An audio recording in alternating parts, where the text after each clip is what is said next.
আল্লাহর নবী ঈদের নামাজ পড়ার জন্য ঈদগাহে রওনা দিলেন।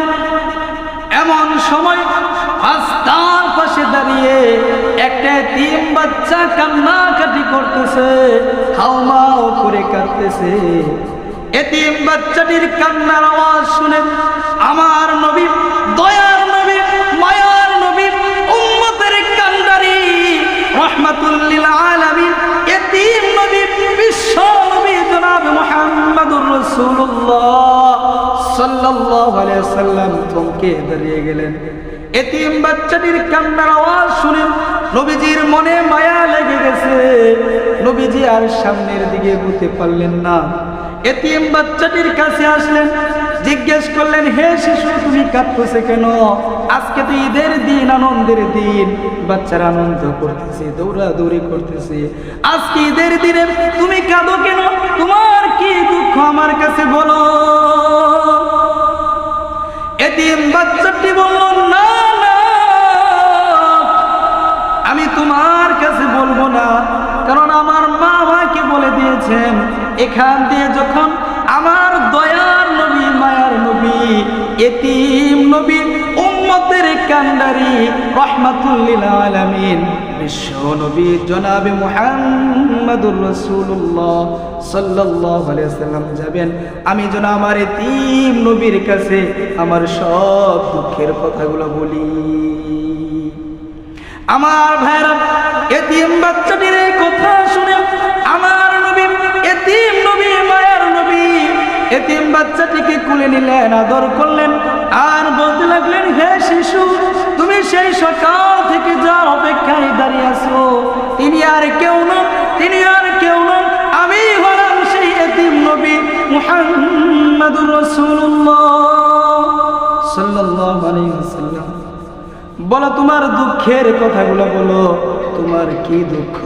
তোমার মনে যত দুঃখ রয়েছে, তোমার মনে যত বেদনা রয়েছে, আমার কাছে বলো, আমি এতিম নবী আজকে তোমার সব দুঃখের কথা আজকে শুনবো। আমার ভাইরা, এতিম বাচ্চাটি তখন কেঁদে কেঁদে বলতে লাগলো, ইয়া রাসূলুল্লাহ, ইয়া হাবিবাল্লাহ, আমি যখন একেবারে ছোট, আমি যখন কথা বলতে পারি না, দৌড়াদৌড়ি করতে পারি না, আমি যখন একেবারে ছোট, তখন আমার বাবা মারা গেছে। আমার বাবা মারা যাওয়ার পর আমার মার একজন লোকের কাছে বিবাহ বসেছে। মা যখন আমাকে খেতে দেন, তখন ওই লোকটা সহ্য করতে পারে না, মাকে মারধর করে, মায়ের উপর জুলুম নির্যাতন করে। মা যখন আমাকে আদর করেন, তখন ওই লোকটা সহ্য করতে পারে না, তখন ওই লোকটা আমার মায়ের উপরে জুলুম নির্যাতন করে, আমার মাকে মারধর করে।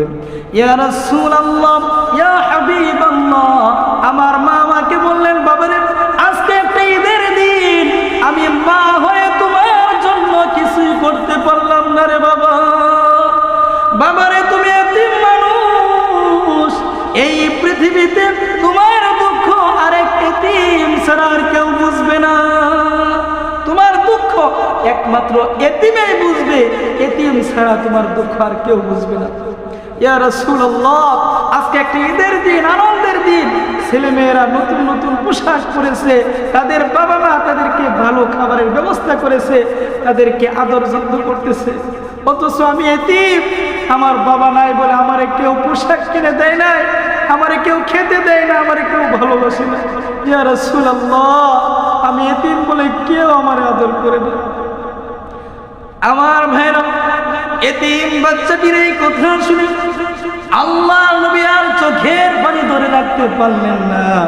নবীজির চোখ দিয়ে টপ টপ করে পানি পড়তে লাগলো। নবীজি কাঁদতে লাগলেন, নবীজির চোখের পানি দিয়ে নবীজির দাড়ি মোবারক ভিজে গেছে।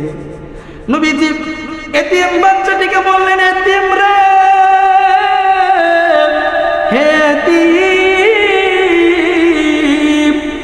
আমি এতিম নবী যদি তোমার পিতা হয়ে যাই, আর আমার স্ত্রী আয়েশা যদি তোমার মা হয়ে যান, খুশি আছো কিনা বলো?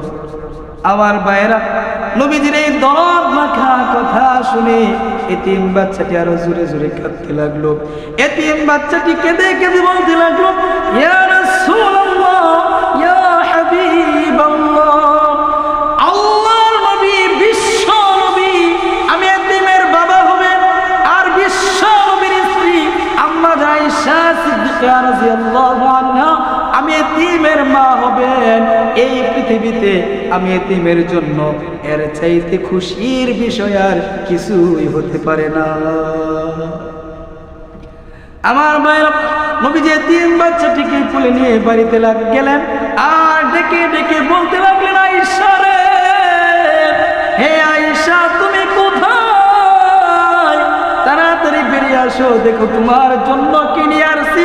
আজকের ঈদের দিনে, আজকের এই খুশির দিনে আল্লাহ পাক রব্বুল আলামিন তোমার জন্য অনেক দামি একটা উপহার পাঠিয়েছে।